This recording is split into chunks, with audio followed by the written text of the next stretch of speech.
کیونکہ دیکھ وہ میری جان کی گھات میں ہے۔ اے خداوند، میری خطا یا میرے گناہ کے بغیر زبردست لوگ میرے خلاف اکٹھے ہوتے ہیں۔ وہ مجھ بے قصور پر دوڑ دوڑ کر تیار ہوتے ہیں۔ میری کمک کے لیے جاگ اور دیکھ، اے میری قوت، مجھے تیری ہی آس ہوگی، کیونکہ خدا میرا اونچا برج ہے۔ میرا خدا اپنی شفقت سے میرا پیشرو ہوگا۔ خدا مجھے میرے دشمنوں کی پستی دکھائے گا۔ کلام مقدس پرانے عہد نامہ میں سے زبور کی کتاب، اس کا باب نمبر 59۔ سلامتی کے لیے التجا۔ آئے میرے خدا، مجھے میرے دشمنوں سے چھڑا، مجھے میرے خلاف اٹھنے والوں پر سرفراز کر، مجھے بد کرداروں سے چھڑا اور خونخوار آدمیوں سے مجھے بچا، کیونکہ دیکھ وہ میری جان کی گھات میں ہے۔ اے خداوند، میری خطا یا میرے گناہ کے بغیر زبردست لوگ میرے خلاف اکٹھے ہوتے ہیں۔ وہ مجھ بے قصور پر دوڑ دوڑ کر تیار ہوتے ہیں۔ میری کمک کے لیے جاگ اور دیکھ، اے خداوند، لشکروں کے خدا، اسرائیل کے خدا، سب قوموں کے محاسبہ کے لیے اٹھ۔ اسی دغا باز خطا کار پر رحم نہ کر۔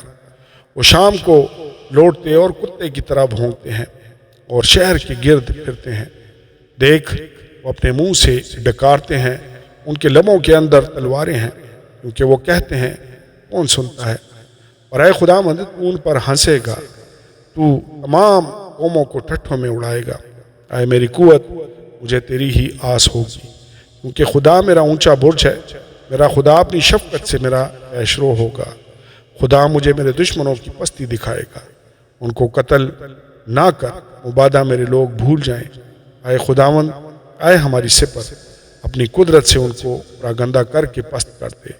وہ اپنے منہ کے گناہ اور اپنے ہونٹوں کی باتوں اور اپنی لان تان اور جھوٹ بولنے کے باعث اپنے غرور میں پکڑے جائیں۔ قہر میں ان کو فنا کر دے تاکہ وہ نابود ہو جائیں، اور وہ زمین کی انتہا تک جان لے کہ خدا یعقوب پر حکمران ہے۔ پھر شام کو وہ لوٹیں اور کتے کی طرح بھونکیں اور شہر کے گرد پھریں۔ وہ کھانے کی تلاش میں مارے مارے پھریں، اور اگر آسودہ نہ ہوں تو ساری رات ٹھہرے رہیں۔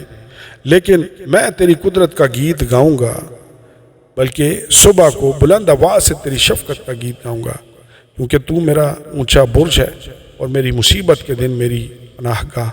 آئے میری قوت، میں تیری مدح سرائی کروں گا، کیونکہ خدا میرا شفیق، خدا میرا اونچا برج ہے۔ آمین اور آمین۔